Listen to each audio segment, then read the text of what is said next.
All right, so now, with that said, I'm going to go back to what I really presented to talk about ADHD.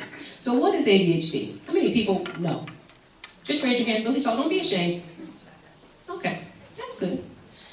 I'm going to give you just sort of a really brief definition, okay? So how many people know it's considered a medical condition? Excellent.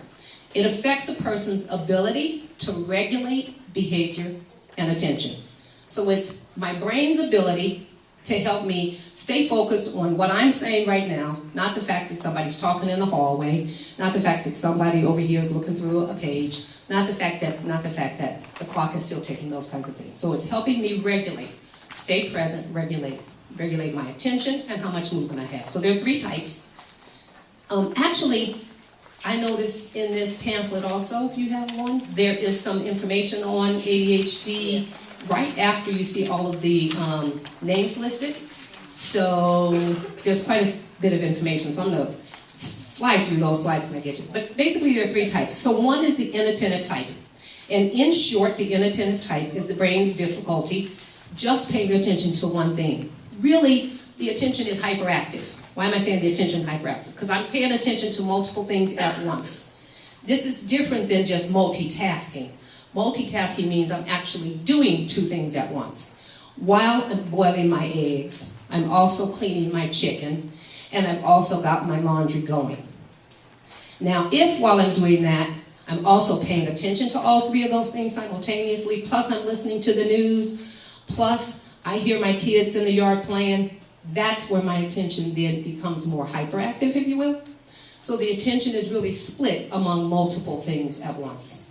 So it's almost this bad title, if you will, to call it inattentive, because you're really multiply attentive.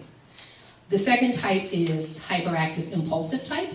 So this is the movement, fidgeting, squirming, doing something without thinking type. And then the third type is the combined type. So kids, adolescents, adults that have both. Okay? So how prevalent is it? How many people think black kids are over-diagnosed with ADHD? Okay? Yeah. So, what if I tell you that the research shows black kids historically are underdiagnosed?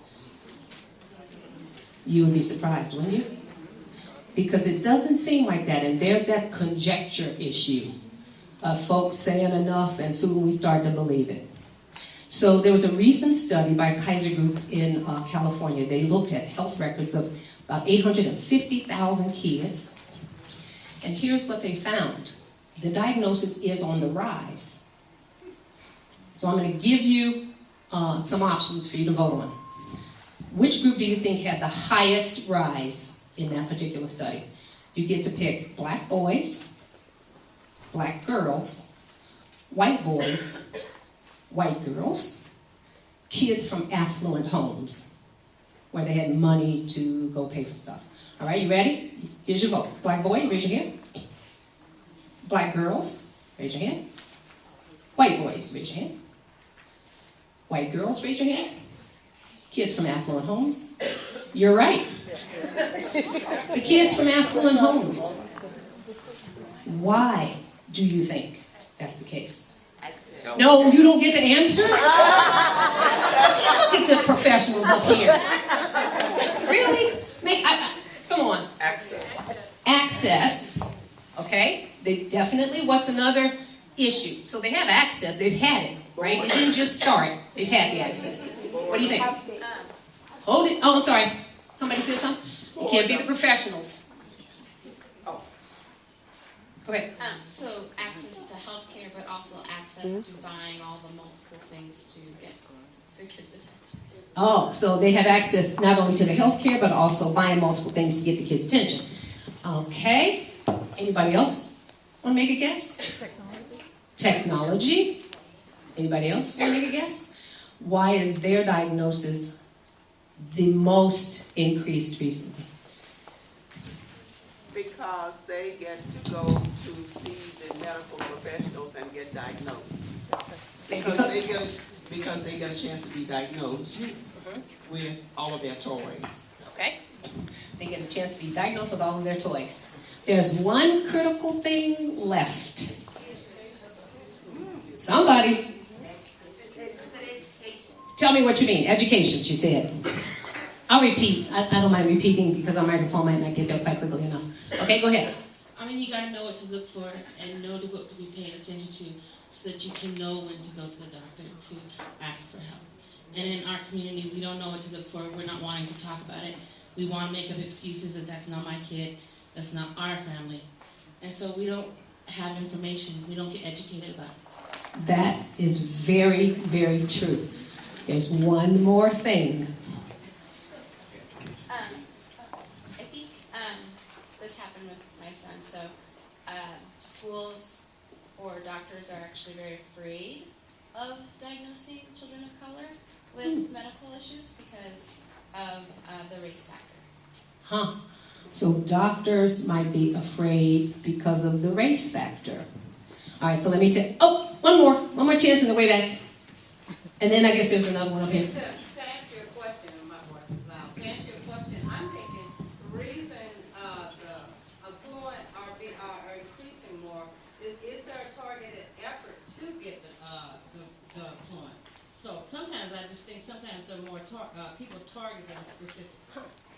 So that group is being targeted more. So you're going to look for it there. Is that what you're?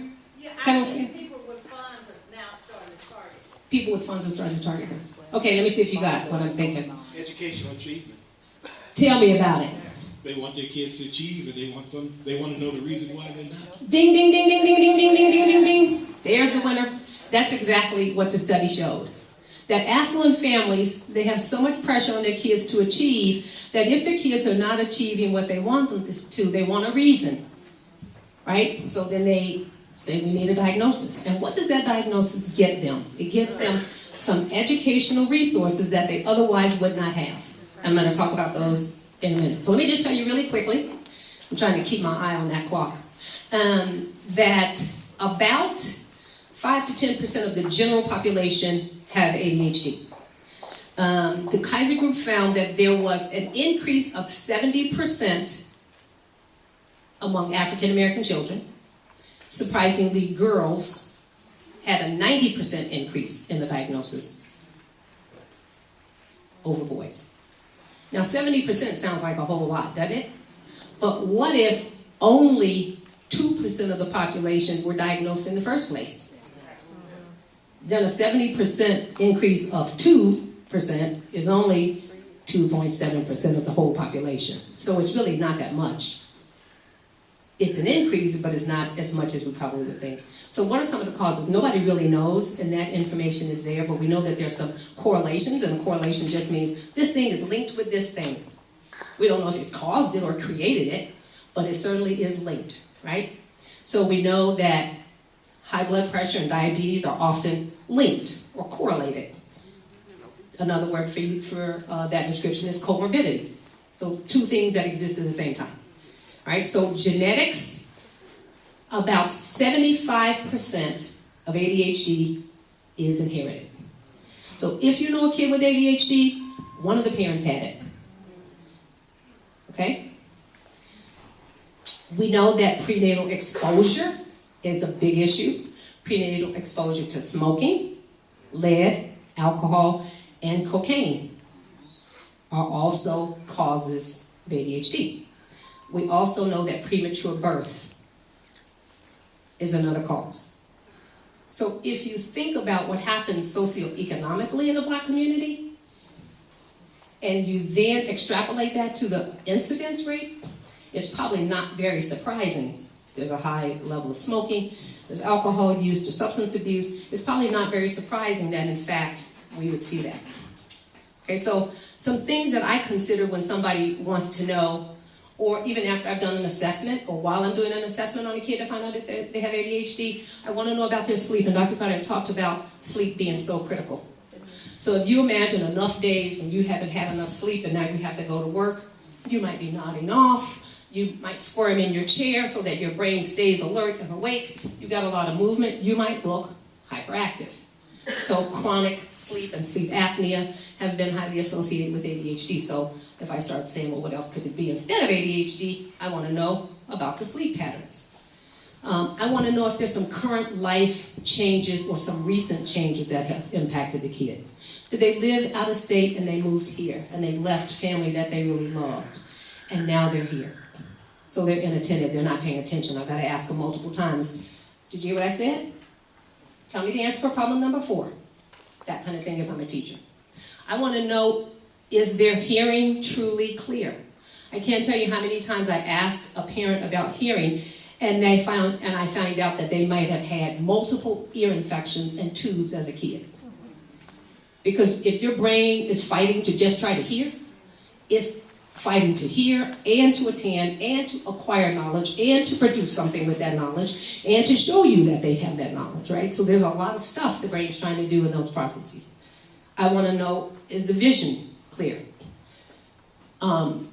Kids have passed vision screenings at school only to find out that, in fact, they need glasses. And so this is my own story, because I know my son and daughter are 22 months apart. And my daughter is kind of a drama queen.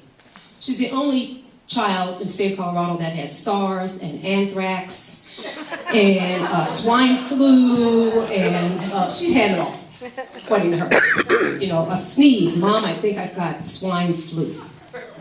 Okay, you the only one in the state, but okay. So she was complaining in 2nd grade. They were only a year apart, they're both grown. That she couldn't see the print in the text. It was getting too small. So I thought, well, you know, let me get both of their eyes checked. I'm sitting there with her. She can see everything. And I'm like, are you kidding me? I'm going to knock you out that chair. My son sits in the chair, never having complained, can't see a thing. I'm like appalled. The nurse looks at me and I look at her and she goes, you don't see too well. And I said, I see. Because he is calling a P, a F, and he is I'm like, I'm getting mad at him. What are you doing? Sure enough, he has astigmatism. He's passed the screening at school, and he's passed the screening in the pediatrician office.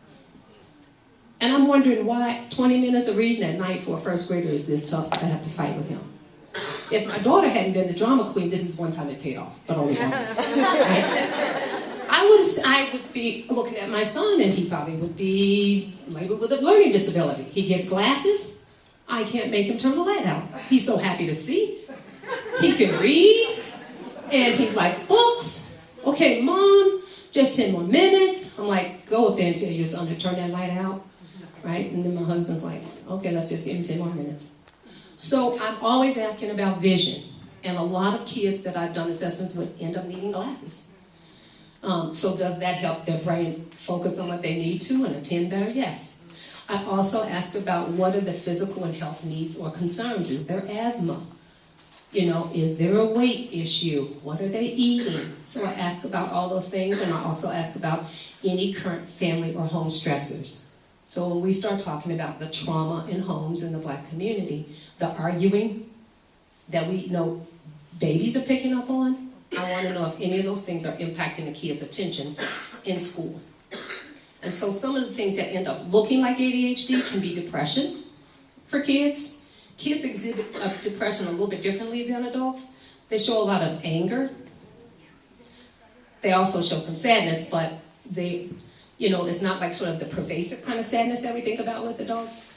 The kids that I've seen tend to have a more anger or aggressive kinds of behaviors. I want to know, is there post-traumatic stress? Did a trauma recently occur? Are you living in a neighborhood where maybe a shooting took place? Do they know of a friend who said something? Was there some cutting? Was there some suicidality? I want to know those things. Is there what I'm going to call a straight learning disability, like a dyslexia? Is there just a learning disability that's accounting for the inattention